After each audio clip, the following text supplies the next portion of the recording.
This week in Pure Reinvention. Listen to your intuition. I'm a firm believer that women have a very keen sense of intuition and take that as your guidance. Episode 97, Anita Quillen, President and Chief Executive Officer of Diversified Engineering Products. Engage, disrupt, adapt, repeat. You're listening to Pure Reinvention, the podcast for curious people.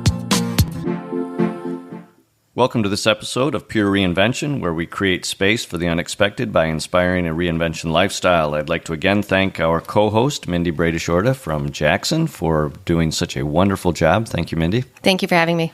Well, it's been a real pleasure. You've been a great contributor to the Pure Reinvention work, so thank you. We had a chance to talk to Anita Quillen. What an amazing individual. She really is. She has stepped up in our community as a leader, not only in the community, but in manufacturing, which for a minority woman to take that leadership role in that industry is quite impressive. And what I was very impressed with in our conversations with Anita is she's embraced that role. She has been a good leader. She's owning the work that she's doing, and she's not afraid to disrupt the status quo in order to establish kind of a new set of parameters. Yes, and she has taken that ownership of the disruption, not only into our community, but into her office and into her workforce. And I'm excited to hear a little bit more about that. Yes, so let's listen now. This week's episode is sponsored by MB Strategies. MB Strategies focuses on your success and provides you with sustainable results by identifying opportunities, guiding you through implementation, and navigating you to greater results. Contact MB Strategies today at mbstrategiesllc.com to start your reinvention journey. Of the 5 steps of the Pure Reinvention process, which step do you most closely associate yourself with? I associate myself with actually 1 and 2, disrupt and own. And it's 2 parts. Disrupt more because I'm a female executive in a manufacturing, very male-dominated industry. And I'm constantly disrupting that norm, and it's constant change, and I'm moving things around with my management style and my approach. And then own, because I own what I do, and I'm very proud of the staff and how I approach things, so I take a lot of pride in our progress and our movement. Anita, what is your superpower? My superpower, I think, is being able to observe and judge people's reactions before they react. So it's that skill to be able to really take a step back and look at an individual and understand how they are as a person. So when you have to discuss with them certain topics or have that uncomfortable conversation with a performance review, that you pretty much know what their reaction is going to be before they react. Anita, can you explain a time when you found yourself in an uncomfortable situation? Yes, I remember one vividly. I had to have a pricing discussion with a customer, and I was there with the sales individual, one of our top managers, and I had 2 between their staff and ours literally bickering back and forth. And they finally took a breath, and I said, okay, is everyone done? Is everyone's ego sufficed? Can we actually have an ongoing conversation? And it was probably one of the worst meetings that I was in, just with tensions, and the emotions were high, and it was extremely uncomfortable.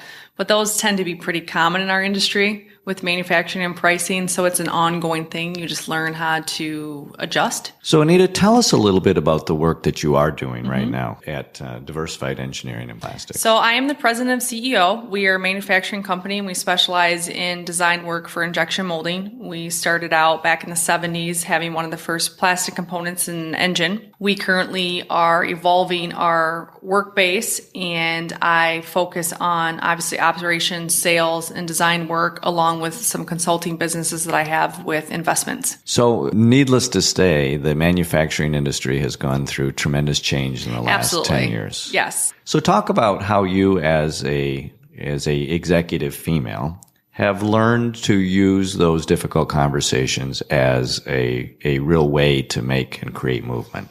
So a lot of it's just provided a roadmap, per se, to teach yourself to take a step back before you approach anything, whether it's that uncomfortable meeting, if it's a discussion with an employee. But going through the downturn and the changes in the manufacturing industry has really allowed my management style to grasp those really dark days and those good days, because I've seen both of them. And now we're going back to that nice light where things are getting very comfortable in a situation. But you're constantly looking for that next thing, that next opportunity, that missed opportunity, where some expenses that you don't need to have. And that management style overall just changes your view and you almost sit in the back most of the time instead of driving all the time. You have to take back and really let your team drive and give them the opportunity to drive. And that's a very different management style. Most people are dictatorship. They micromanage, and I'm completely opposite. I set the vision, we discuss, I give very specific metrics in how they get to point A to point B is that manager's choice, but they know that we need to get to point B. If they need some assistance in between, they'll stop and we'll go over it during our biweekly meetings to see where they're at. But it really helps the momentum and the traction in the company and overall. How did you learn to be comfortable leading from the backseat? I think more being a mom and a wife, and it's changed a lot of the way I see things in a certain way, that you can't control everything that you want. I've had some personal life experiences that's really adjusted my peripheral view and to realize you can't control everything.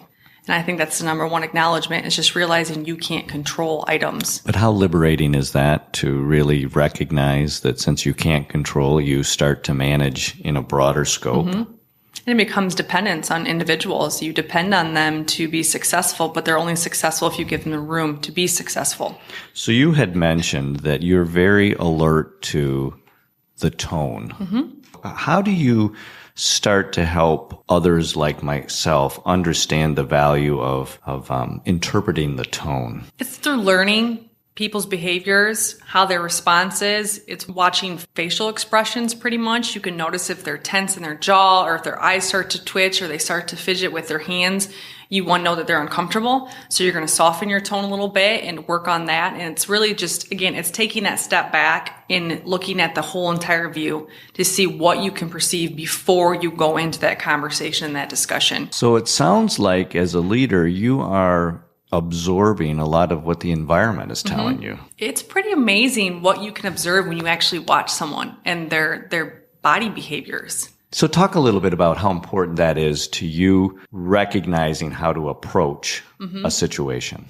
Well, it allows you to have a more thorough conversation with an employee. It allows you to get more items checked off on your agenda list when you're having those uncomfortable conversations with suppliers or customers or financial institutions, whatever it might be.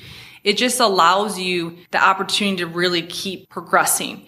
And it doesn't mean that you're going to agree, because most of the time I'm not in agreement with my customers and we're talking about pricing, those uncomfortable things.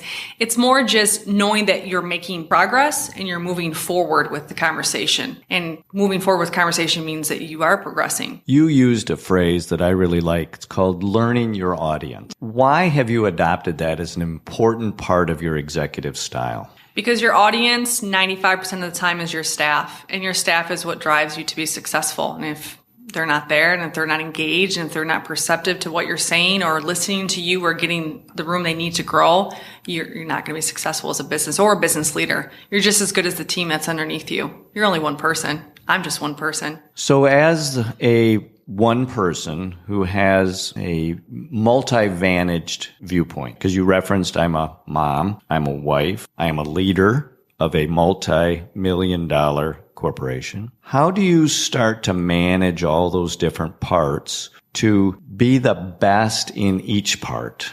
There's really no secret to it. It's more just every single day making a priority list and knowing that some days I'm going to be late picking up my children from latchkey or school, or I'm like running out of a meeting because I'm like, oh no, I need to go pick them up, or I forget that it's my snack day. So those are top priorities in my life. But on top of that, people know at work that I don't get in till a certain time because I have school drop-off duty. It's finding an everyday balance, because there is no secret to it having, I guess, long-term. There is no perfect day or perfect week.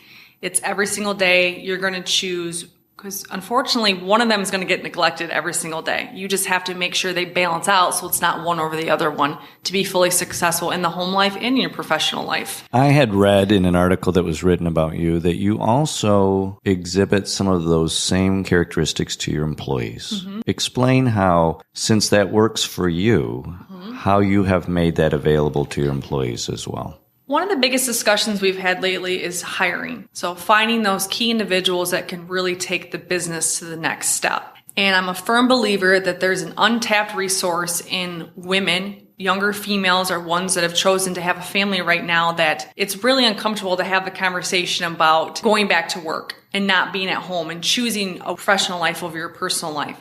So I actually came across a resume not too long ago of an individual that had just had her first child. She really wanted to go back to work, but she wasn't quite ready to leave that home life yet. So I provided her with a flex schedule, which means that she worked full-time, but actually part-time. She left earlier during the week and she didn't work on Friday. So she was allowed that time to be home. We gave her time to take care of any of her nursing needs. She was allowed to bring her son to work. It's providing the flexibility for real life. And that's what it is. Everyone has a real life outside of work. It's allowing them to go home early if they need to see a baseball game, a football game, watch their son coach, any of those items. And you're dealing with a lot of families that have two parents that aren't in the same home. So one father's here, the mom is here, and they have to accommodate those arrangements. Some of them have their kids on the weekends, which they don't on other weekends. But I know on the Fridays they don't, they stay later. And the Fridays they do, they go home. It's providing a real life working environment for the real person. How do you as a leader encourage and kind of downstream that so everybody in your company understands that's the way you expect business to operate? Because I tell them when I interview them that family is number one priority. Your family, just like my family is my number one priority in life. So we talk about that all the time as one of our core values as a company, and you want everyone to have the same values. So that would be a reinventive thought in the manufacturing world. Absolutely. How has that been received since it's so different from where the manufacturing sector has been? It's been personally very rewarding, and it's been exceptional for the company because we've been able to pick up some very committed individuals that couldn't commit to that really, I need you to work 60 to 70 hours a week no matter what you have going on. You are here from 7 till 7 every single day. We're allowed to pick up talent that most people can't get, or you get more commitment out of someone. I'm a firm believer that if you provide them with the flexibility, they're going to be 110% committed to you, and they'll work 10 times harder when they're there. Now, how do you then use this same thought process and go external to the business, into the marketplace, to use reinvention as a competitive market advantage? One of the considerations we take when we do pricing is really the cost of labor. What is the cost of an individual? And you can reduce your costs even though insurance costs and overhead structure tend to increase. Your turnover is reduced. And turnover costs 10 times more than having 10 extra employees, and all that investment cost is out the door. We look at it as a return on our long-term investment in an individual that's going to be successful for the company overall, which is a win-win for everybody. How does the reinvented approach to your employees change what I think is the number one problem for manufacturers, which is finding employees? Mm-hmm. It sounds to me like you've taken the biggest problem the manufacturers had and made it your competitive advantage. We took a step back and said, why is it we cannot find people? And if we do, why are they not staying? What are we not offering? Which is what you hear from every manufacturer. And a lot of it is it's pay. It's an affordable lifestyle for these individuals to be comfortable coming to work every single day. And you are talking about the people that don't have any post-secondary education. They came out of high school. They entered into the work world. So they kind of stop there. But what can you provide to them? Because most of them have families to provide for. So what we started to look at is what can we offer that somebody else cannot offer that will bring these talented individuals in our facility?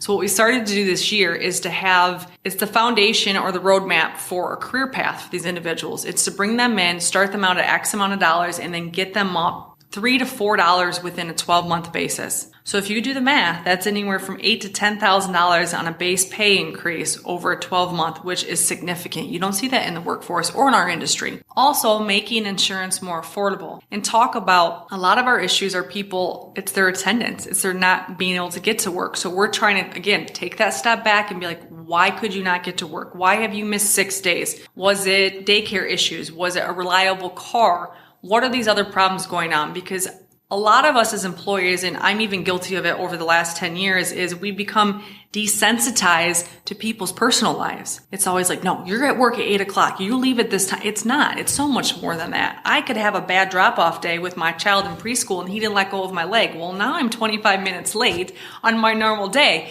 And it's trying to accommodate those things and treating people like they have real lives, which they do. So as an employer, it's very impressive to hear you talk about how that's happening. Now let's roll this back and help me understand how Anita learned that this was a very important piece to the business that needed to be reinvented, and how in your background you were able to foster and grow that understanding so other leaders listening to this can want to do what you did, but you had to do some work ahead of time to get there. A lot of it came from my own personal experience when I was managed and I had a manager that I had to be there every single day from 8 to 5 and I was expected to work so many hours. I came to the point in my life that I realized that I wanted to be extremely successful in my professional life, but I was ready to have a family at the same time. And I struggled with how am I going to balance both of those items. So I was blessed to be given this opportunity where I could actually dictate my own schedule, but it also gave me the power to give this flexibility to other individuals there that needed it so they could be successful. And I could say, you don't have to shy away from your personal life or your professional life. You can have both. We have to work together on how to manage this so you can be successful on both ends, because if you're successful at home and your personal life is happy, it's going to reflect in your professional life just as much. So if you have to give one bit of advice to those executives who are learning about reinvention and learning about these balances that you're talking about, especially to those individuals who are female and really recognizing the importance of reinvention in the space that they are responsible for, what's your one most important bit of advice that you'd give those individuals? Listen to your intuition. I'm a firm believer that women have a very keen sense of intuition, and take that as your guidance. And it allows you to, again, take that step back and listen to your inner self and look at the big picture and make your decisions based on that. And how do you then, in listening to your own feedback loop, your own intuition, how do you transfer that into the confidence to have the movement to step forward?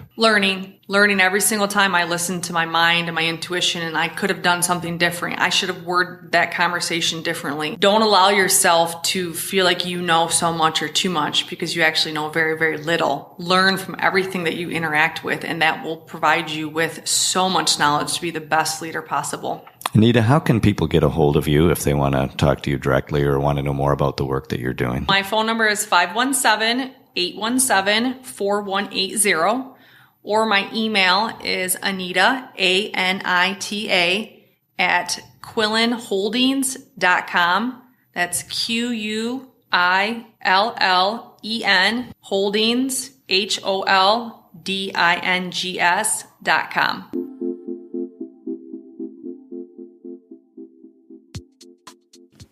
So I told you we'd be impressed with her, Mike. What did you think? No, you are absolutely right. Anita is a tremendous leader in Jackson. I actually had to listen to the podcast a number of times, Mindy, because there was so many good things. And the one thing that I think I like to do, which is the disrupt and the own, Anita does as well. She certainly does. She really disrupts by looking and judging others and foreseeing what their reactions are going to be so she can be a good decision maker in that process. But then she owns those decisions that she makes, and she owns her core values and brings those forward into the entire organization. So for those of us that are disruptors, I think the next step that Anita teaches us in this podcast, she's able to, once she disrupts and owns, which you just talked about, she's able to step back, process that entire event as it happened, and then reflect on how to either do it a little better or differently next time, or let that teach her what the next step should be. That was one of the key things for me, probably because it's something I struggle with. We get so busy in our day-to-day tasks and to-do lists that taking that time to pause and reflect, which is so important, but it just gets passed by because it's not a deadline. There are certain things that have to be done, and that pause and reflect is not one of those that anyone's holding me accountable to. Yet in the big picture, of course, everyone is. And what I loved Anita saying was not only looking for the next opportunity, but really looking at what missed opportunities there were. And that was just huge for me. I think as leaders, we sometimes watch, listen, read, talk to other leaders so that we can learn from their experiences. I think what Anita has taught me in this podcast is to spend an equally important amount of time reflecting on your own experiences and how your own experiences can be as good of a teacher for what to do next, as good as anyone else's experiences. And I think we tend to minimize, as leaders, the value of what we are learning and what it can teach ourselves. Absolutely. And I like how she has taken that into her workforce by offering some flexibility to her staff. Because as we're all hearing, workforce is a big struggle. The number one struggle for most companies, finding skilled labor. So let's talk a little bit about loyalty, the broad generic term, and more importantly, this thing called discretionary loyalty. Right. So in a certain extent, we can buy loyalty, right? We can buy it through paychecks. We can buy it through being flexible with schedules and hours to a certain extent. But you still have to earn it, like you earn respect. But discretionary loyalty, think about discretionary money that we have to spend. I get to choose where I spend that money, who I give it to. So not only discretionary loyalty, but what does that lead to? Discretionary work habits. Am I going to try extra hard today? Am I going to be extra innovative? Am I going to share my great idea with you? Or am I going to hold that for my own because I have no discretionary loyalty to you? And that is just priceless. And Anita, I think, is doing a great job on the forefront of creating that discretionary loyalty with her employees. And you just can't measure that and what that will mean for their output, for their ingenuity and creative ideas and visionary. And I think that if we could get every employee to embrace that, our businesses would, our economy would just be amazing. Our businesses would have nothing to complain about, but it's hard to earn. If you're a leader and you're looking for that edge, Mindy and I are going to encourage you to think about the value of discretionary loyalty and how you begin to build it. Because if you're a leader and you're ready for a change, make it a change that lasts. Make it pure reinvention. Thanks for listening to this episode of Pure Reinvention. Keep the conversation going and get alerts when new podcasts are up by following us on Twitter at Pure Reinvention or sign up for our mailing list at purereinvention.com.